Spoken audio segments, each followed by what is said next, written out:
in our previous conversation, you said something along the lines of you don't fast forward in radio, you're buying time. And then I had Robert Ingalls, the founder of LawPod, said something of the following of audio content does what no other form of marketing can do. It sells you time. You're not asking someone to stop what they're doing, right? It can come with you, right? So you're driving in the car to work, you've got the audio. You don't have to stop and then, watch TV or read something. It travels with you. So what would you say when it comes to that in regards to marketing? It's an interesting, ran into something really interesting in Tampa last week. I was out with the general manager of iHeart and their several stations in the Tampa market. We walk into this restaurant that's just empty, but it's supposed to be one of the best restaurants in Tampa. And we get to the front desk, and I said, "What radio station do you listen to?" She's like, "I don't listen to the radio. I have my music with me. I listen to what I like and to podcasts and so on and so forth." I said, "Wow. But if you had to pick a radio station that you loved, which one is it?" And she's like, "Oh, 101.5. I said, "Do you know any of the DJs on that station?" And I don't know the name of the DJ, she said, but she mentioned somebody right off the bat. I said, "It's funny, you just said you don't listen to the radio, but you specifically know the DJ on 101.5 in Tampa." And he and I looked at one another and just laughed. So I posted something on Instagram and Facebook last week, a quote from a consultant to radio stations. And it was very, very simple. People don't eat at McDonald's. People don't listen to the radio. Yet they do both in droves. That's funny. And they do. Who hasn't went through a McDonald's drive-thru or listened to the radio? And you go to a party, you go to a game, they're putting it on. It's just always that audio is there. It's present. And if you ask somebody, it's point blank, "Do you eat at McDonald's?" Most people will say no. Right. Because that's true. It's not the proper answer to give. I'm not eating that crap food, and I'm not listening to free radio.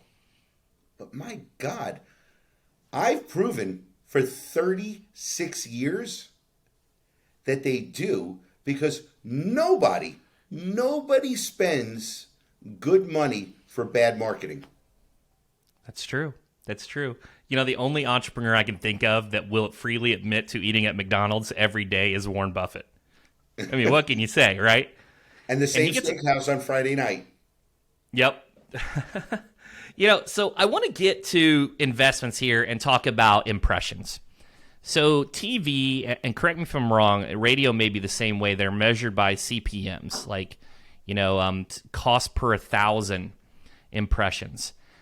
And I had an interesting conversation recently with a firm out of California, and they were talking about, shifting their TV budget over to OTT, which is like, streaming. It's, your Netflix and your Hulu.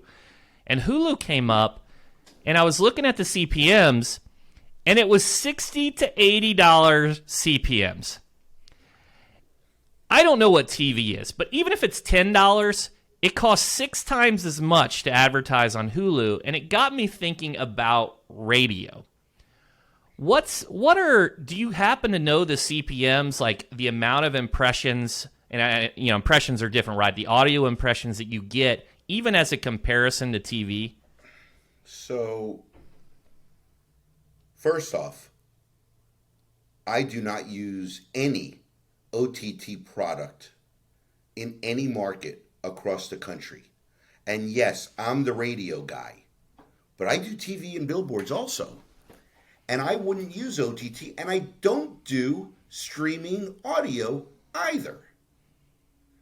The reason, and by the way, the cost per 1,000 on radio, if your agency isn't getting it done for you under $5 a 1,000, it's time to take a look at what you're doing.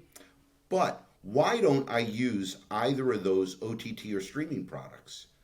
To me, and what I have found to be successful over the years. You want to reach an audience over and over and over. Now, we're talking about law firms. We're not talking about selling a cell phone. But for law firms, nobody needs you.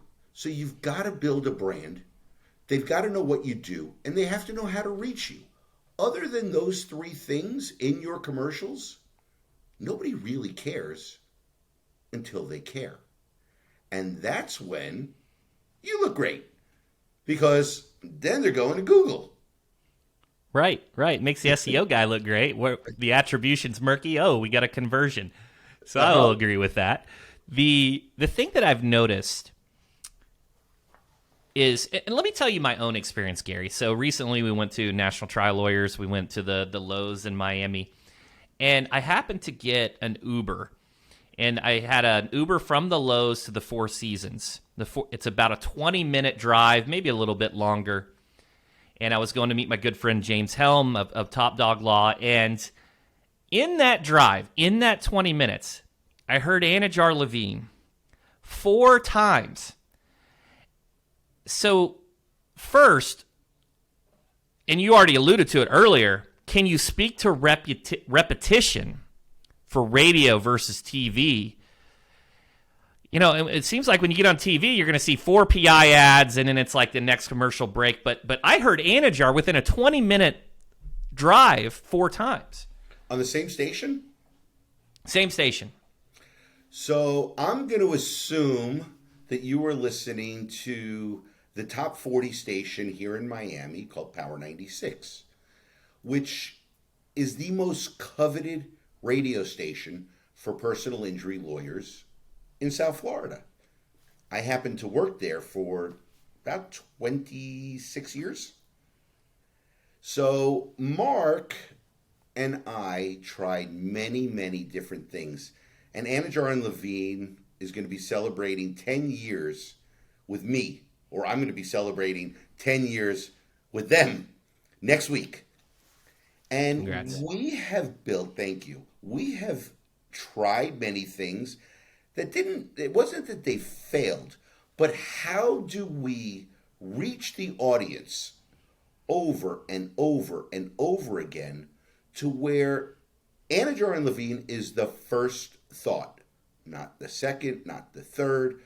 They don't even have to really go to Google. They know it, and they type in Anajar and Levine. Now, granted, nobody could spell it. He's probably bought every name spelled 26 ways so people could find him. But we own features and sponsorships, and what we do different than everybody else in the media, in the radio world, is we build programs to own assets that nobody else will ever be able to touch. And a lot of that has to do with the relationships. You know, you brought up your ride over to see Top Dog. Funny story with James. He was one of the first people I spoke to when I opened up the agency. Obviously, Anajar and Levine was a client. And James and I are talking, and we just hit it off. And he calls me 3 weeks later. He says, "This stuff you're talking about doing is ridiculously priced." And I'm like, "Well, yeah, when you try and buy it. But if I do it, I'm a pro. I'm going to get it right for you." And needless to say, James and I have had a great, great, great friendship and working relationship now for well over a year. Mm-hmm. Almost a year and a half. Great things he's doing. So repetition is the most important thing. Separation on radio and television, that's becoming harder and harder because legal is now the #1 local advertising category across the nation on television and radio. And these guys are duking it out left and right, break by break, trying to separate themselves. And no different than Google. You know, you got to have your LSAs, your GMBs, your PPC, and your SEO, because if you're lost in any bit of that line, you're not known. So you've got to do the same thing on radio, on TV, on billboards. I was on Ken Hardison's podcast about 3 months ago, and I said it. I don't care what you do. If it's SEO, if it's PPC, if it's billboards, if it's radio, if it's TV. But whatever you do, you better own it, and you better do it right, and you better have the right partner, or it's not going to work the way you need it to. But more important than that, you must have patience. I want to talk about the owning it, right? I had this on my questions as a follow-up, and I've seen this more and more. And I want to talk about economies of scale. And I see this everywhere. You know, for example, Alexander Shinara, if he just bought a handful of billboards, those billboards may cost X. Mm-hmm. But if he buys 3,000, they're going to be significantly lower. Does the same apply for radio? Hey, I'm going to buy just, a couple segments, but you go big, and then does it drive down the CPMs? And it seems like instead of dabbling a toe into it, you need to own the market. We heard Glenn Lerner, who I know you're good friends with Glenn too, talk about being one of the top TV guys. Is that the same strategy? Does that fall in the same vein for radio? Without a doubt. I mean, at the end of the day, the more you're going to spend, the more you're going to be able to get.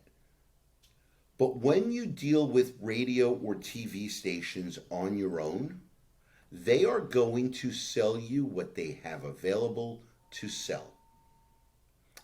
When you do it with me and my team, we build exactly what you need to drive the frequency in the campaign on the stations that we're going to be on.